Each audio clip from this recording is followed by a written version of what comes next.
Hello everyone. Today we will be talking about aerosols and their role in the dentistry.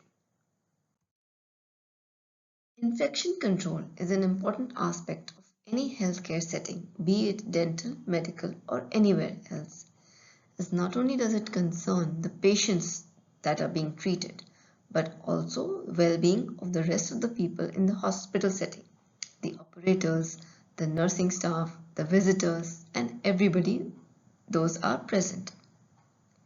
Oral cavity has diverse microorganisms that make up the oral flora. All exist, all of these microorganisms, they coexist. When all these reside in harmony with each other, a symbiotic environment is maintained. However, when there is an increase in the disease condition, there is a tip towards the disease process, a dysbiotic environment occurs. That means there is an increase in the microorganisms. Increase in the microorganisms only causes disease. For example, dental caries and periodontitis that we so commonly encounter in dental environment. Treatment is important. Most of the dental procedures that are done to treat these particular diseases are performed by powered instruments. These powered instruments, they work on air and water, thereby producing a large amount of splatter or air or small droplets or particulates that remain suspended in the air.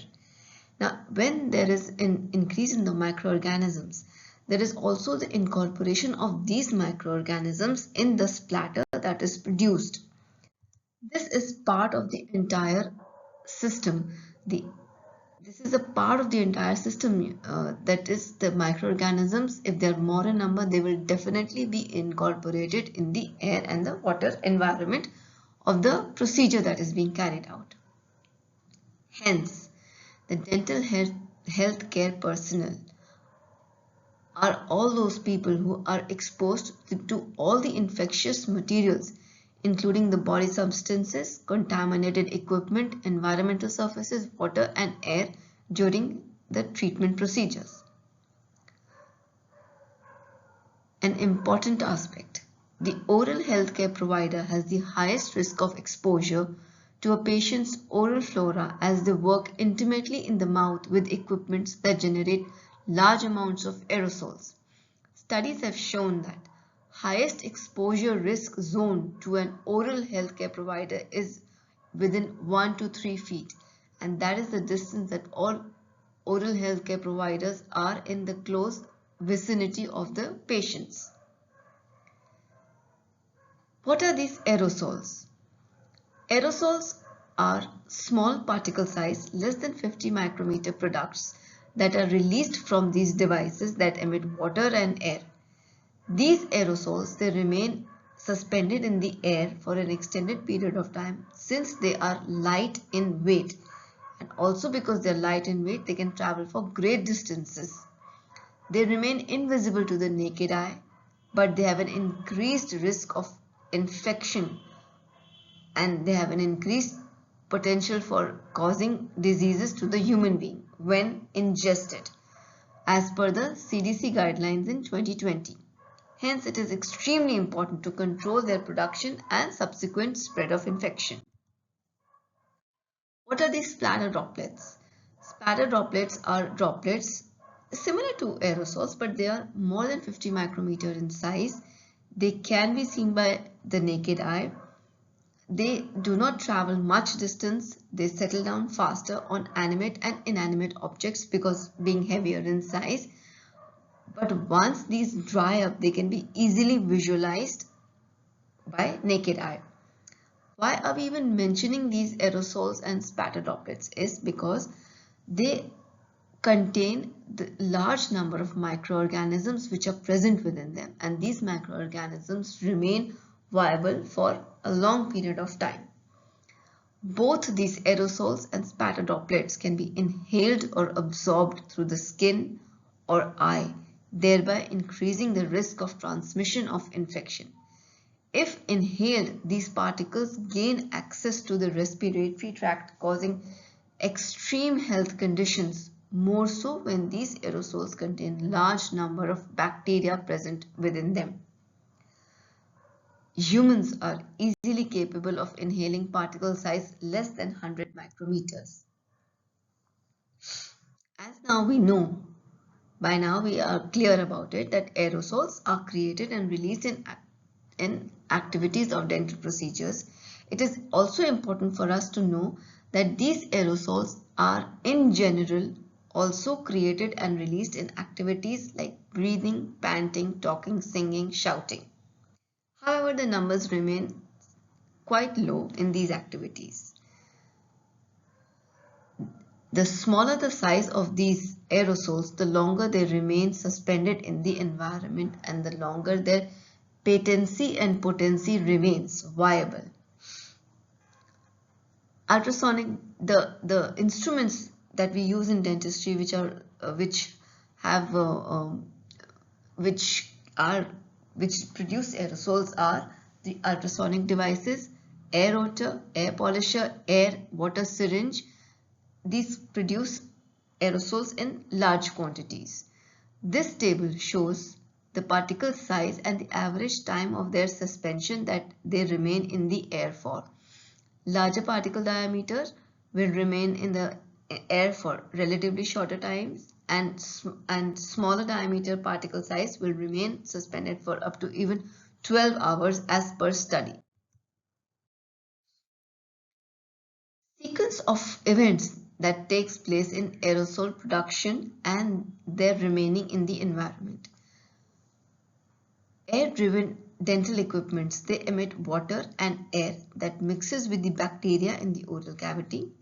A dental aerosol, a small droplet, is formed and it gets highly ionized when it comes in contact with water. These are forcefully expelled into the oral environment from the oral cavity. Subsequently, water evaporates from these aerosols, and then these aerosols, they come in contact with the air, that is the oxygen that is present. They become highly ionized. These highly ionized aerosols, then they react violently in the environment with one another due to their charged state. They repel each other and bounce freely in the environment. In the environment, they interact not only with themselves because they repel each other, so they attract with other highly charged ions and they gradually lose their own ionization, become less reactive and eventually fall to the ground. After 30 minutes, generally, dental aerosol movement is greatly reduced. How do they gain access to the respiratory system? Is by our upper respiratory tract. Our upper respiratory tract consists of nose, the nasal cavity, the paranasal sinuses and pharynx. Once they gain access to the upper respiratory tract, in no time they can gain access to our lower respiratory tract also, which consists of the larynx, trachea, bronchial tree and our lungs. When the infection enters the lower respiratory tract, it becomes an extremely huge challenge to treat the patient. And if the patient happens to be a medically compromised patient, the challenge is far greater.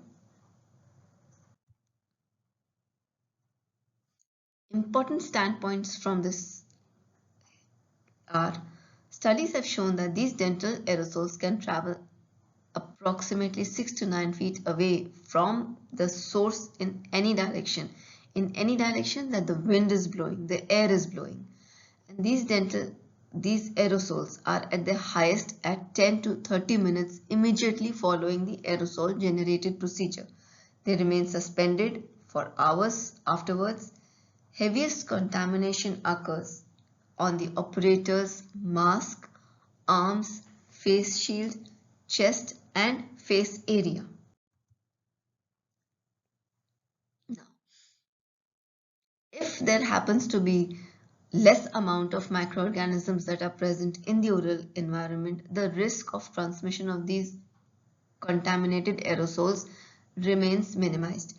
However, if a patient is suffering from diseases like tuberculosis, pneumonia, or other heavily contaminated diseases, the risk of transmission increases because these aerosols are generated in large quantities.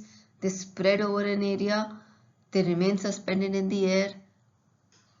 People in the vicinity, the people who are the healthy individuals in the vicinity, including the operator, remain at high risk of getting contaminated or infected because of these microorganisms. Thank you. With this, we end our chapter.